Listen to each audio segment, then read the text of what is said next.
अब हम चलते हैं 34 टाइप्स ऑफ पर्सनैलिटीज़ पर। ये क्या बला है? ये है कासिम अली शाह साहब की किताब, अपनी तलाश के अंदर से निकाली है।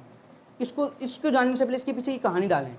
अब देखिए, हम उनकी बात कर रहे हैं। हॉवर्ड गार्डनर आया, उसने मल्टीपल इंटेलिजेंस की थ्योरी दे दी IQ के बाद।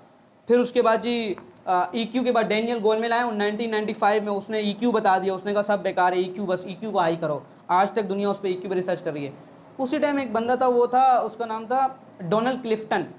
उसने कहा जी कि पर्सनैलिटी उड़ानो, सब छोड़ो, पर्सनैलिटी किसकी मैच करती है, आपकी पर्सनैलिटी किस प्रोफेशन से मैच करती है। जैसे मैंने बताया, 2 इंजीनियर निकलते हैं, एक फैक्ट्री में काम करता है, एक टीचर। क्यों? क्योंकि उनको पता है उनकी पर्सनैलिटी ऐसी है। लेकिन सोचो अगर ये बात पहले से ही पता हो, ये बात पहले से ही पता हो तो फिर तो आसान हो जाए। क्यों सर?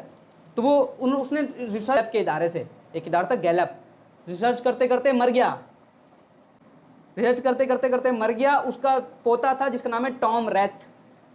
आज वो भी सरतोगीर से काशिफ साहब की उम्र का होगा वो भी।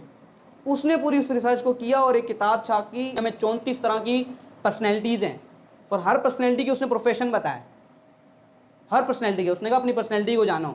उसने कहा कम से कम किसी भी इंसान में 3 होंगी, कम से कम 3 मैच करेंगी, ज़्यादा से ज़्यादा 5 मैच करेंगी। और हर किसी के प्रोफेशन दिए और कहा अपनी पर्सनैलिटी से प्रोफेशन को मैच करोगे तो ही क्या होगा जी, आपको पता चल पाएगा कि आप किस प्रोफेशन में जाएँ, अंधाधुंध मत जाएँ।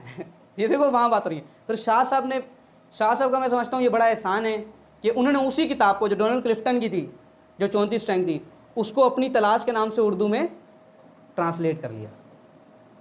फिर इस किताब शाह साहब की सबसे बेहतरीन किताब आज तक की है। क्यों? क्योंकि इसने दुनिया को बताया कि भाई हम गलत फंसे हुए थे। शाह साहब कहते हैं पहले मैंने मेहनत की बूढ़ों को समझाऊं, यानी अपने से बड़ी उम्र को, क्योंकि वो 27 साल की उम्र में थे जब ये काम स्टार्ट किया, 30 साल की उम्र के। तो उन्होंने सोचा कि बड़ों को समझाऊं। कहते बड़ों ने बोला हम तो अब जिसने 40 साल लगाए हूँ सर, वो थोड़ी निकलेगा एक चीज़ से। उन्होंने कहा ये नहीं। फिर बोला मैं यूथ को समझाऊँ। और माशाल्लाह हम जानते हैं हमारे यूथ आजकल क्या है, वो सुनने को तैयार नहीं है भाई। फिर वो समझ गया। उसने कहा शाह साहब ने बोला मैंने सोचा मैं पकड़ूं 25 से 30 साल की उम्र के लोगों को, या 35 के, क्योंकि उस टाइम जब आप जाते हो ना जॉब लेवल पे, तब आपको समझ आती है हमने 25 साल ज़ाया कर दिया, हमने कहाँ लगा दिए, लगाने ही नहीं थे। ओ माय गॉड, सर पकड़ के बैठ जाते हैं। बीच में जुनैद ने मुझे कॉल की। जुनैद ने कहा मैं BBA कर रहा हूँ, मुझे क्लर्क की नौकरी मिल रही है, मैं क्या करूँ? मैंने कहा पढ़, तुम BBA रहे हो, एंटरप्रेन्योरशिप तुमने बनना है, क्लर्क क्यों जा रहे हो भाई, छोड़ दो। इसने मेरी वजह से रिजाइन दे दिया। मैंने कहा यार ये फिर आज ये किताब इसके लिए गिफ्ट है ना, इसीलिए तो मेरे कहने पे रिजाइन दिए तो बड़ी, क्योंकि पैशन को सर जी फॉलो करें, दुनिया को नहीं। इसने कहा सब घर वाले खुश हो रहे हैं। मैंने कहा ठीक है, अगर तू भी खुश है तो कर। बोला मैं खुश नहीं हूं। तो मैंने बोला छोड़ घर वालों को। घर वालों को बोलो भाई और कामों से खुश हो। क्या ख्याल है? जाहिर सी बात है, हर किसी के लिए आप कुर्बानी थोड़ी दोगे बेटा।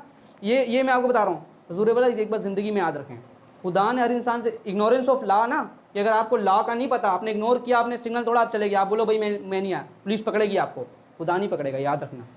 खुदा कहेगा तुम्हें इस बात का इल्म नहीं था, कोई आपके घर वालों को इल्म नहीं है पैशन का, टैलेंट का, डिस्कवर का, पर्सनैलिटीज का, आपको तो है ना, तो आपसे तो पूछ होगी ना आपने क्यों नहीं किया। आप अपने हिसाब से चलो, घर वाले अपने हिसाब से चल रहे हैं। यही बात जुनैद मैंने तुम्हें कॉल पे की थी।